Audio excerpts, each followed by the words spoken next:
Bonjour à tous et bienvenue dans cette nouvelle édition du Non-Stop Info. Voici les principaux titres de ce journal. Jour d'investiture pour le nouveau président du Libéria, Joseph Boakai, qui a prêté serment ce lundi pour un mandat de 6 ans. La cérémonie d'investiture a eu lieu au Capitole. Premier défi pour le successeur de George Weah, unir un pays divisé après l'une des élections les plus serrées de son histoire. Peut-être une avancée vers la restructuration de la Poste Banque au Gabon. Les autorités de la transition souhaitent sauver cet établissement bancaire mis en liquidation en 2017 au détriment des épargnants. Puis la suite de la Coupe d'Afrique des Nations, place à la 3e journée avec ce duel attendu ce mardi. Sénégal, Guinée, le Sili national joue sa place pour les 8e de finale de la compétition. Anthony Blinken a débuté ce lundi une tournée d'une semaine en Afrique de l'Ouest, première escale au Cap-Vert avant de rejoindre la Côte d'Ivoire, puis le Nigeria et l'Angola. Ce nouveau déplacement du chef de la diplomatie américaine intervient au moment où l'influence chinoise et russe est de plus en plus forte sur le continent africain, ce qui préoccupe les Occidentaux, dont les États-Unis, qui cherchent à réaffirmer leur présence géopolitique en Afrique. Cette visite d'Anthony Blinken dans la région intervient d'ailleurs quelques jours après que le ministre des Affaires étrangères de la Chine, Wang Yi, a effectué sa propre tournée en Afrique, au cours de laquelle il s'est aussi rendu en Côte d'Ivoire. S'agissant de la visite du secrétaire d'État américain, il sera surtout question d'économie. Les États-Unis présentent aussi cette tournée africaine comme devant également permettre notamment d'encourager les pays à faire, je cite, de la sécurité des civils, leurs d'opérations militaires et de la promotion des droits humains et du développement des communautés des priorités. Il prend officiellement les rênes du pays. Le président élu du Libéria, Joseph Boakai, a été investi ce lundi 22 janvier 2024 pour un mandat de 6 ans, une prestation de serment dans la cour du Parlement, en présence de plusieurs délégations étrangères, dont des chefs d'État. Cette cérémonie intervient après la présidentielle qui a eu lieu fin novembre, qui a porté au pouvoir l'ancien vice-président de 2006 à 2018 sous la présidence d'Ellen Johnson Sirleaf avec plus de 50% des voix face au président sortant George Weah. Le nouveau président entre en fonction alors que ce pays ouest-africain de 5 millions d'habitants attend des réponses concrètes quant à la lutte contre la pauvreté et la corruption. Je vous propose d'écouter le président Joseph Boakai. C'était ce lundi à son investiture. Cette journée marque la célébration d'une nouvelle étape dans notre démocratie. C'est un moment historique et de fierté pour tous les Libériens marqué par une transition pacifique du pouvoir entre deux présidents. Il s'agit d'un événement rare et d'une rupture avec notre passé récent. Je suis venu raviver l'espoir, nous repositionner sur notre chemin national. Je suis venu nous rappeler que même si le hasard de notre naissance a fait de nous un peuple diversifié, nous devons utiliser notre citoyenneté libérienne pour faire de nous un peuple unique, car seul un peuple uni peut construire une nation. Et où prévoyons-nous d'emmener le Libéria dans les 6 prochaines années ? Nous devons recentrer nos énergies politiques. La campagne électorale étant désormais derrière nous, j'embrasse tous mes compatriotes libériens d'ici et dans la diaspora. L'une des bonnes choses mises en lumière par la campagne et facilitée par les médias sociaux est que les Libériens de tout horizon ont eu l'occasion d'engager une conversation nationale sur notre passé, notre présent et nos perspectives d'avenir. Comme on le dit, nous devons travailler ensemble ou échouer séparément.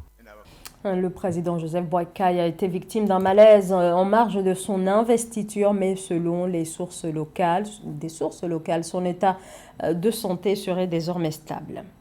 Le second tour des élections locales est fixé au 4 février prochain en Tunisie. L'ICIE, l'instance supérieure en charge des élections, a dévoilé ce lundi le calendrier officiel. Un peu plus de 4 millions d'électeurs sont appelés aux urnes pour choisir leurs représentants locaux. La campagne électorale pour ce second tour a été lancée dimanche 21 janvier et prendra fin le 2 février. Pour rappel, le premier tour de ces élections locales a eu lieu le 24 décembre 2023.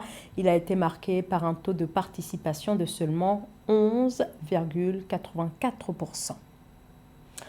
On en vient maintenant à la situation inquiétante des épargnants de la Poste Banque au Gabon. Ceux-ci attendent toujours le remboursement de leurs épargnes. Leurs économies sont bloquées depuis 2014, mais il y a peut-être encore un espoir avec les récentes annonces du gouvernement de transition qui s'est exprimé sur la restructuration de l'établissement toujours en gestation. Les précisions de Samantha Saberou Saboubanga. Contrairement au projet de liquidation programmé contre Postbank, le gouvernement gabonais de transition a prévu une ligne budgétaire de 13,7 milliards de francs CFA pour la restructuration et le remboursement des petits épargnants Postbank.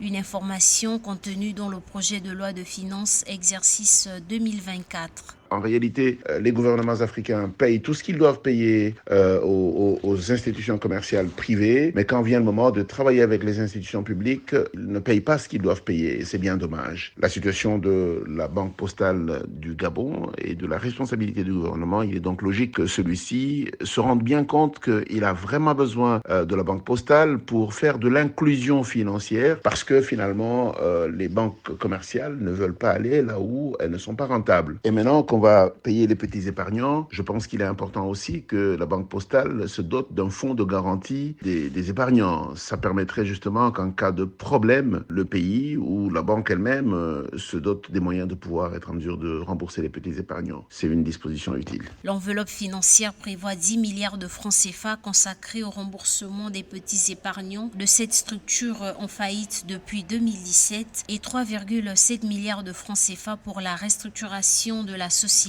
À travers ces fonds mis à la disposition de Postbank en 2024, l'État gabonais veut tenter de sauver cette structure publique de la faillite et apurer une partie de sa dette envers ses anciens épargnants. C'est donc un instrument de travail, un instrument d'inclusion financière et d'inclusion économique que veut se donner le gouvernement actuel du Gabon. Et je pense que c'est une excellente chose d'accepter ce sacrifice, d'ailleurs, qui est en fait le tribut est payé pour généralement une mauvaise gouvernance, et c'est important que le gouvernement réhabilite la Banque postale et que celle-ci reparte de plein pied. Contenu dans le titre 6 relatif aux autres dépenses de l'État, notamment celles relatives à la restructuration des entreprises, ces dotations budgétaires au profit des épargnants de Postbank viennent notamment s'ajouter à celle de Africa numéro 1, 386 904 635 francs CFA, autre structure de l'État dont la mauvaise gestion a conduit à la ruine, et 567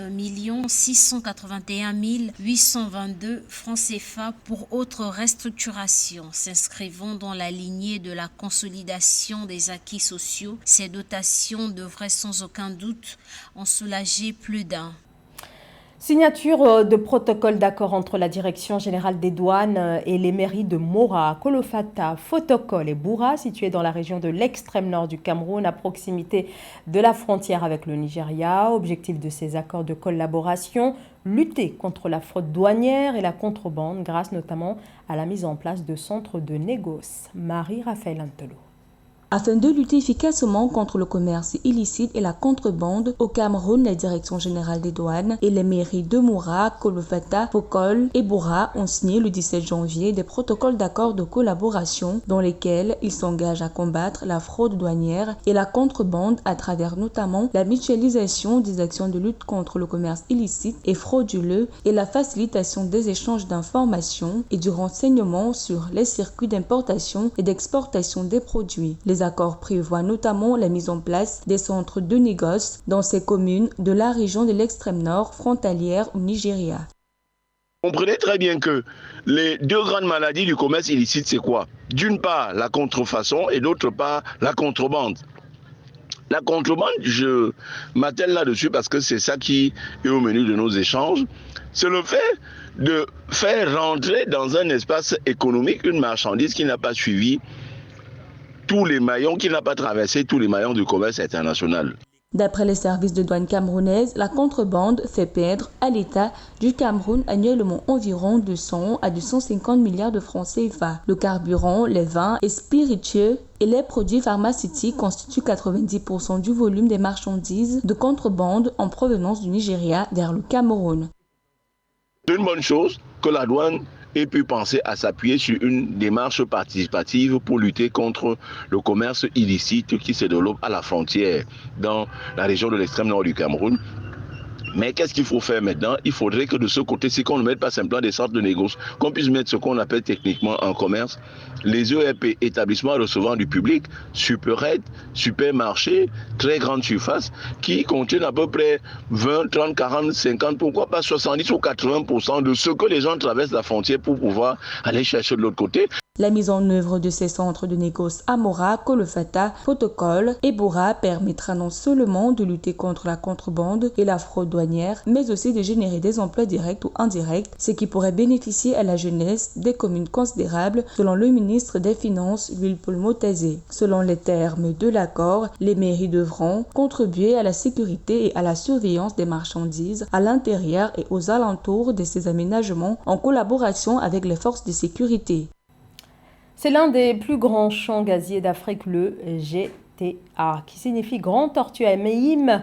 Il s'agit des noms donnés au bloc d'exploration situé à la frontière maritime du Sénégal et de la Mauritanie. Cet immense champ gazier, dont les réserves sont estimées à 1400 milliards de mètres cubes, placera les deux pays parmi les grands producteurs africains de gaz. Le projet, dont l'achèvement était prévu en 2023, pourrait finalement entrer en production cette année 2024. Les précisions de Cheikh Omar Kamara.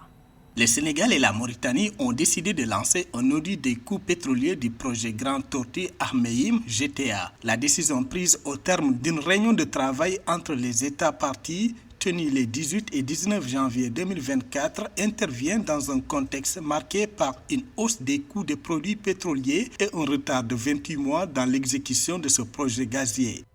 Il faut bien surveiller le coût pour savoir ce qu'on aura derrière. C'est pourquoi nous avons engagé naturellement un audit des coûts pétroliers pour savoir exactement ce qui a été dépensé et en toute transparence, mais dans le cadre du partenariat qui nous lie avec BP, nous verrons et dans le détail ce qui a été dépensé parce que ce projet, nous le savons, constitue un espoir et une grande attente de la part de nos populations. Concernant l'avancement des différents éléments du projet, Nani Ould Chourouga, ministre du pétrole, des mines et de l'énergie de la République islamique de Mauritanie, a annoncé que le taux d'exécution des travaux est de 91% selon le dernier rapport de décembre 2023. Le dernier rapport qui nous a été parvenu par les contractants indique un taux d'avancement de 91%. Et nous osons espérer, dans grand espoir, que les premiers gaz puissent être livrés ou mis en exergue à partir du troisième trimestre de cette année, Inch'Allah. Globalement, ces retards, naturellement, comme l'a dit M. le ministre, ont une incidence sur l'ensemble des indicateurs socio-économiques et financiers du projet. Tel a été l'objet de nos réunions pour l'identification de tout cela. Les ministres en charge de l'énergie du Sénégal et de la Mauritanie ont également annoncé le report du démarrage de la production du projet gazier Grand Tortue à Mehim GTA au troisième trimestre de l'année 2024. Le projet qui devait être livré depuis avril 2022 accuse un retard de 28 mois. Pour une meilleure gestion de ce projet gazier, la Mauritanie et le Sénégal ont mis en place un mécanisme avec lequel ils devaient procéder au partage des revenus du champ GTA. Dans cette option, l'opérateur British Petroleum BP a engagé toutes les dépenses pour ensuite les récupérer au moment du partage des bénéfices. La suite de la troisième journée de la Coupe d'Afrique des Nations avec cette rencontre très attendue Guinée-Sénégal ce mardi 23 janvier. Les deux pays vont s'affronter pour la finale du groupe C. Le Sili national, qui a fait un grand pas vers une qualification pour les huitièmes de finale de cette CAN, aura fort à faire face aux Lions de la Teranga, les champions en titre. Nabila Kamara.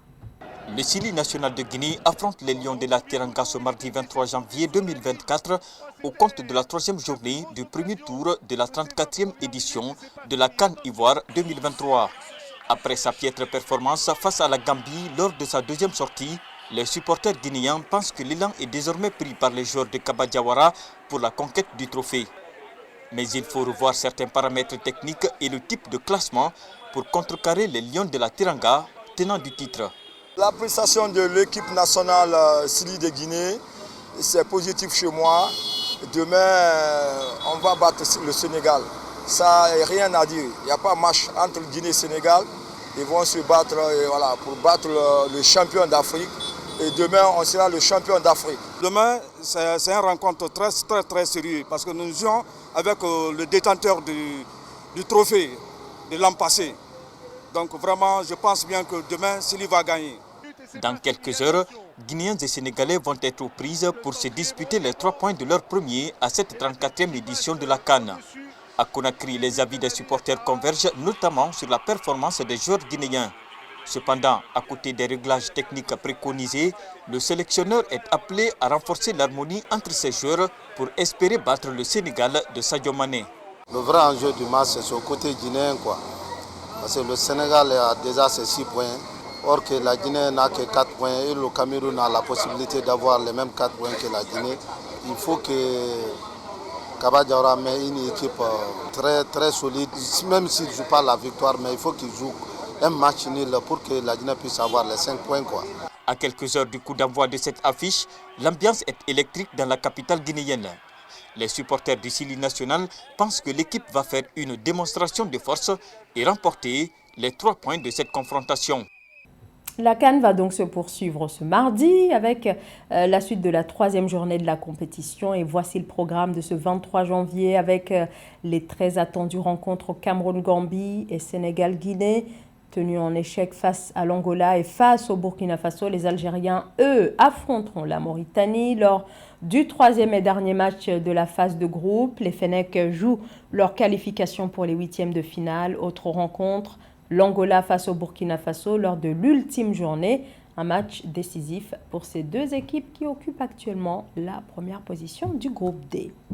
Et voilà la fin de ce journal. Merci à vous tous de nous avoir suivis. Restez avec nous sur Africa 24. L'actualité continue.